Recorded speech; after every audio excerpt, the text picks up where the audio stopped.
Hello my dear students, Gayatri Vidya Mandir उच्च माध्यमिक विद्यालय सांचौर जिला जालौर के हमारे इस YouTube चैनल पर आप सभी का फिर से स्वागत है। प्रिय विद्यार्थियों, आज हम अध्याय 8 राशियों की तुलना की प्रश्नावली 8.3 का सवाल नंबर 4 हल करेंगे। देखो इसमें क्या लिखा है। एक कार का मूल्य 3,50,000 रुपए है। अगले वर्ष मूल्य बढ़कर 3,70,000 रुपए हो गया। तो इस कार के मूल्य में जो वृद्धि हुई है, पहले कम था फिर ज्यादा हो गया, तो इस मूल्य में जो वृद्धि हुई है, इस वृद्धि का प्रतिशत हमको ज्ञात करना है। तो बच्चे देखो, जो भी कार का मूल्य होता है शुरू में, उसको बोलते हैं आधार मूल्य। क्या बोलते हैं इसको? यह आधार मूल्य। तो हम सबसे पहले कार का मूल्य जो 3,50,000 रुपए है, इसको क्या बोलेंगे? ये है आधार मूल्य, शुरुआत का मूल्य, राइट। इसको बोलते P0 हमेशा। आधार मूल्य को क्या बोलते? P0। अब बढ़कर कुछ मूल्य हो गया या घटकर कुछ मूल्य हो गया, मतलब बढ़ने के बाद क्या मूल्य होता है या घटने के बाद क्या मूल्य होता है, बाद वाला मूल्य जो होता है उसको बोलते हैं हम अंतिम मूल्य। अंतिम मूल्य को हम बोलते हैं P। यह आधार मूल्य है और ये है अंतिम मूल्य। तो आधार मूल्य कितना है? 3,50,000 रुपए और बढ़कर हो गया 3,70,000 रुपए, यानी ये हो गया अंतिम मूल्य। हमें क्या करनी? वृद्धि का प्रतिशत। इसलिए वृद्धि है तो वृद्धि का प्रतिशत, कम हो रहा है तो कमी का प्रतिशत। यहां बढ़ रहा है तो हम लिखेंगे वृद्धि का प्रतिशत। इसलिए वृद्धि का प्रतिशत हमें ज्ञात करना है कि कार के मूल्य में कितने प्रतिशत की वृद्धि हो गई। कैसे ज्ञात करेंगे वृद्धि का प्रतिशत? ये ध्यान देना, इस P में से घटाएंगे, यानी अंतिम मूल्य में से आधार मूल्य घटाया करो हमेशा। P माइनस P0, ठीक है, बटा क्या लिखेंगे? P0। आपको ये इंग्लिश में सूत्र याद नहीं होता है तो आप याद कर लेना, चाहे वृद्धि का प्रतिशत ज्ञात करो चाहे कमी का प्रतिशत ज्ञात करो, आप ऐसे लिखा करो।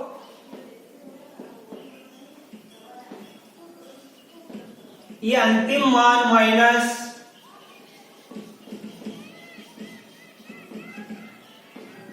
प्रारंभिक मान, बट्टा लिखते हैं हमेशा आधार। प्रारंभिक को बोलते हैं आधार। अंतिम मान माइनस आधार मान और नीचे लिखते हैं आधार मान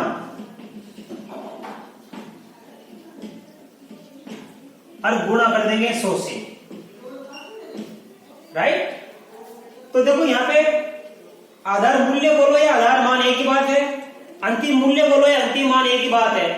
तो वृद्धि का प्रतिशत कैसे क्या करेंगे? इस अंतिम मान में से हम घटाएंगे आधार मान। अंतिम मान माइनस आधार मान बटा आधार मान। अंतिम मान को क्या बोलते हैं? P। आधार मान को बोलते हैं P0। तो P में से घटाएंगे P0 और नीचे किसका भाग देंगे? आधार मान का, यानी इसी P0 का। यहाँ P में से घटाएंगे P0 और P0 का भाग देते हैं हमेशा, और गुणा किससे कर देंगे? 100 से कर देते हैं। ये सूत्र होता है वृद्धि का प्रतिशत या कमी का प्रतिशत, ये सूत्र होता है हमेशा, राइट। तो देखो क्या होता है, P का मान कितना है? 3,70,000 और P0 का मान कितना है? 3,50,000। फिर P0 का मान क्या लिखेंगे?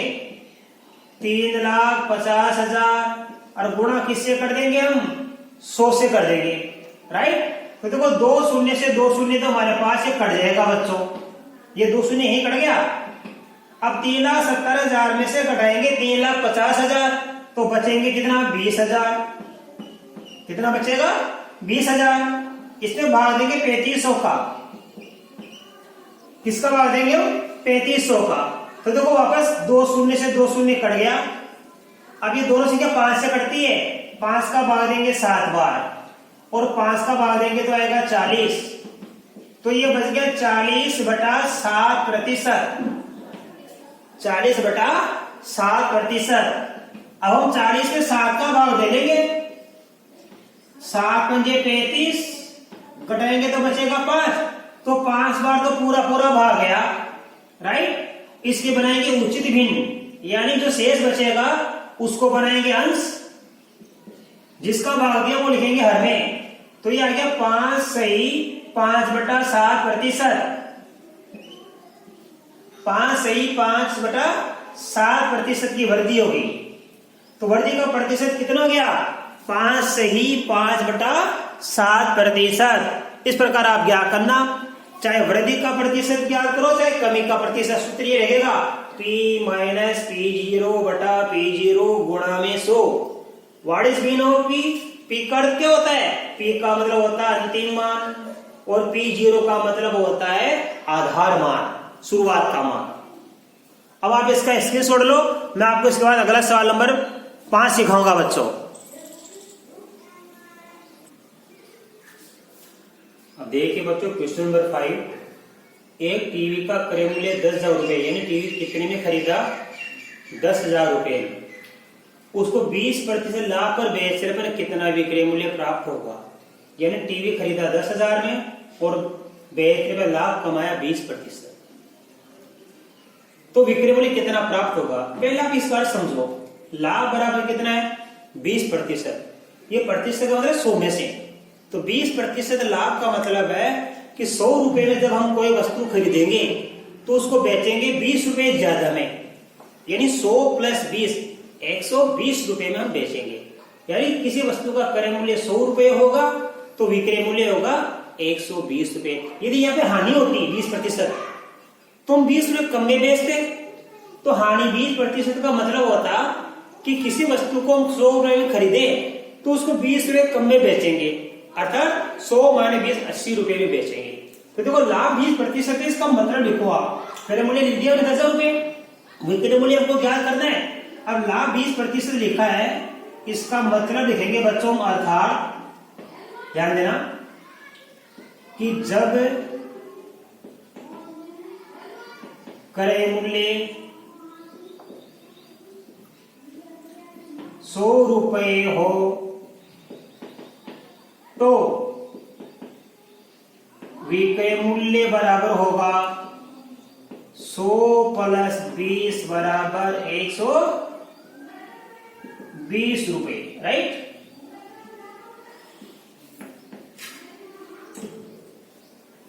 ये लो, इसका मतलब है लाभ 20% का मतलब है जब क्रय मूल्य 100 रुपए हो तो विक्रय मूल्य होगा 100 + 20 120 रुपए। अर्थात टीवी का क्रय मूल्य 10,000 रुपए है और हमें ज्ञात करना है इसका विक्रय मूल्य, तो लिखेंगे इसलिए क्रय मूल्य दिया 10,000 रुपए, ये लिख दिया आपने। लाभ 20% है, ये भी आपने लिख दिया। इसका अर्थ भी लिख दिया, जब क्रय मूल्य 100 रुपए हो तो विक्रय मूल्य होगा 100 + 20 बराबर 120 रुपए। ज्ञात क्या करना है लिखो, इसलिए टीवी का हमें ज्ञात करना है विक्रय मूल्य, राइट। अब देखो क्रय मूल्य का अनुपात हमारे पास है कितना? 100 रुपया, और यहां पे विक्रय मूल्य का अनुपात है 120 रुपया।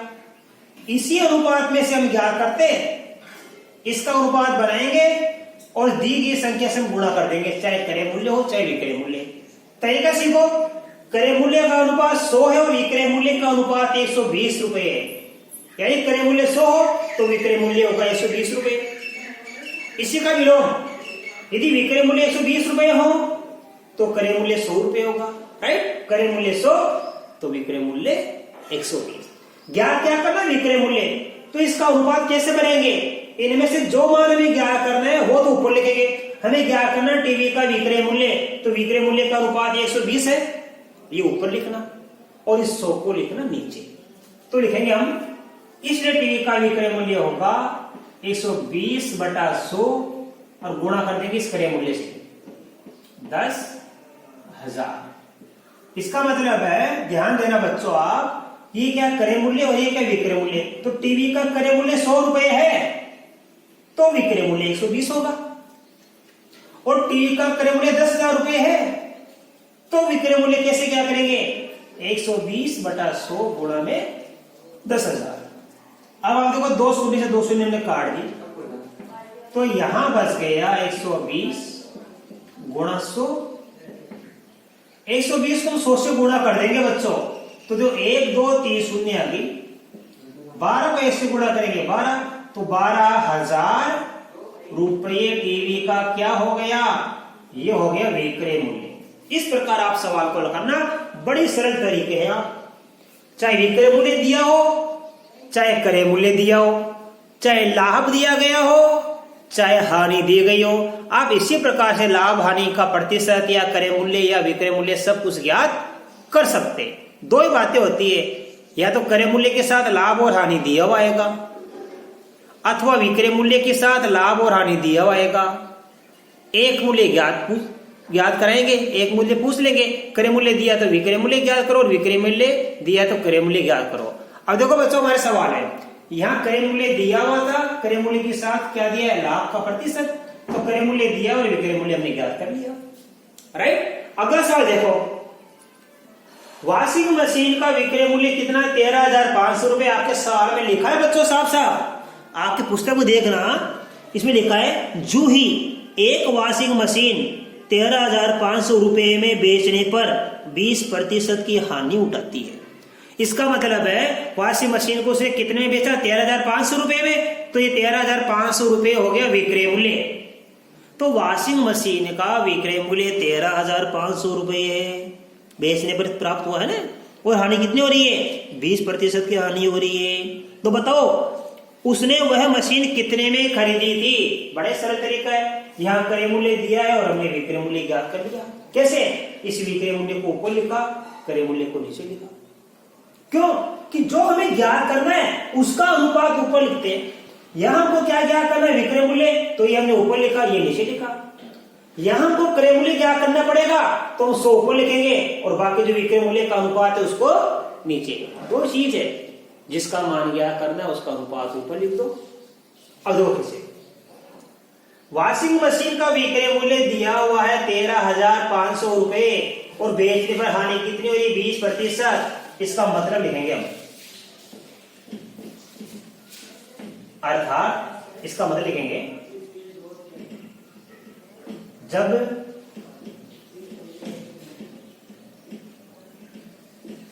क्रय मूल्य बराबर 100 रुपए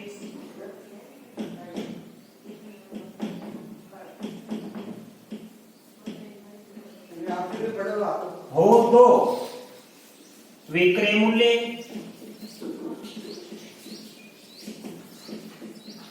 अब देखो 20% हानि का मतलब भी आपको समझेगा। देखो लाभ 20% यानी 100 रुपए की वस्तु को 20 रुपए ज्यादा में बेचेंगे, हानि 20% यानी 100 रुपए की वस्तु को 20 रुपए कम में बेचेंगे।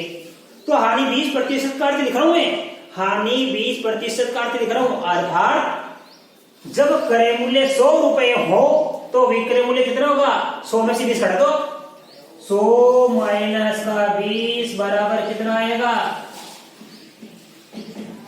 80 रुपए। तो ये लाभ प्रतिशत हानि प्रतिशत का मैंने आपको समझा दिया।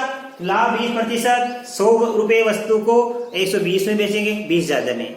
हानि 20% का मतलब है कि 100 रुपए की वस्तु को हम 20 रुपए कम में बेचेंगे। राइट, तो यहां लिखा वॉशिंग मशीन का विक्रय मूल्य 13,500 रुपए, हानि बराबर दे रखी है बच्चों 20%। राइट, अब हानि 20% का मैंने अर्थ बता दिया। इसका मतलब है कि जब वॉशिंग मशीन का क्रय मूल्य 100 रुपए हो तो विक्रय मूल्य 100 माइनस 20 बराबर 80 रुपए होगा, यानी 100 रुपए की चीज को कम में बेचेंगे। राइट, अब 13,500 रुपए कौन सा मूल्य है, वॉशिंग मशीन का विक्रय मूल्य है। ज्ञात क्या करना है, वॉशिंग मशीन का क्रय मूल्य। राइट, इसलिए वॉशिंग मशीन का हम ज्ञात करेंगे क्रय मूल्य। राइट, क्या बताया मैंने आपको, देखो बच्चों क्रय मूल्य का अनुपात कितना है, यहाँ पे 100 रुपए, विक्रय मूल्य का अनुपात कितना है 80 रुपए, और इन दोनों में से क्या करते हैं, एक संख्या ऊपर लिखते और एक संख्या नीचे, वो इस दी गई संख्या से हम गुणा कर लेते हैं। ज्ञात क्या करना हमको, देखो यहाँ पे हमको विक्रय मूल्य ज्ञात करना था, तो ये विक्रय मूल्य मैंने ऊपर लिखा और 100 को कहां लिखा मैंने नीचे। यहां हमको क्या क्या करना, वॉशिंग मशीन का क्रय मूल्य, तो क्रय मूल्य का रुपया कितना 100, इसको ऊपर लिखेंगे हम 100/80। यदि हमको विक्रय मूल्य क्या करना होता तो लिखता 80/100, क्रय मूल्य क्या करना है तो 100/80, अर्थात जिसका मान क्या करना है उससे संबद्ध अनुपात को आप ऊपर लिखो। अब दी गई संख्या से गुणा कर दो आप, 13,500 है यहाँ पे विक्रय मूल्य। इसका मतलब है, ध्यान देना कि 80 रुपए क्या है विक्रय मूल्य और क्रय मूल्य 100, तो 80 रुपए विक्रय मूल्य है तो क्रय मूल्य कितना होगा 100। 13,500 विक्रय मूल्य है तो फिर क्रय मूल्य कैसे क्या करेंगे, 100/80 गुणा में 13,500। अब आप काटना सीखो बच्चों, देखो एक शून्य से एक शून्य कट गया। अब 8 का भाग देंगे इसमें, 8 एकम 8, तो 8 एकम 8, 13 में 8 का भाग एक बार गया, बच गया 5, 55 हो गया। 8 6 48, बच गया 7, 7 में 0 मिलाएंगे 70, 8 2 64, ऐसे समझ में।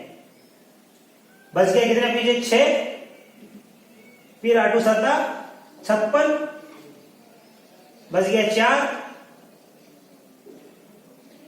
और ये आ जाएगा 8 पंजे 40। दोबारा देखो 13,500 में किसका भाग देंगे, 8 का, 8 एकम 8, बच गया 5, फिर 8 6 48, बच गया कितना 7, ठीक है। यहां तो उतारेंगे 0, 8 2 64, बच गया 6, फिर उतारेंगे 0, तो ये जाएगा 8 2 7 56, बच गया कितना यहाँ पे 4, 4 लगा के 0 उतार लो, 8 बजे 40, काट दिया अपने सही। अब देखो क्या क्या बच गया, इधर 10 गुणा में 1687.5, अब गुणा करेंगे अपन, देखो इस 1627.5 को 10 से करेंगे, 0 की 0, ठीक है, बच गया 1 का गुणा इससे करेंगे, देखो 1 का 5 से गुणा करने पर 5, 1 का 7 से गुणा करने पर 7, 1 का 8 से गुणा करने पर 8, 1 का 6 से गुणा करने पर 6, 1 का 1 से गुणा करने पर 1, ये हमने गुणा कर लिया। अब एक संख्या छोड़ के पॉइंट है तो यह पॉइंट लगा दो आप, 16,875 रुपए 0.0, इसका मतलब कितना हो गया, इसका मतलब 16,875 रुपये क्या है ये वॉशिंग मशीन का क्रय मूल्य है। इस प्रकार बड़े सरल तरीके से मैंने आपको सिखा दिया आज। तो मैं आशा कर सकता हूं बच्चों आज बताए गए सारे सवाल आपको अच्छे से समझ में आएंगे, क्वेश्चन नंबर 4 5 6। बाकी आगे के सवाल में कल आपको नए वीडियो में सिखाऊंगा। धन्यवाद।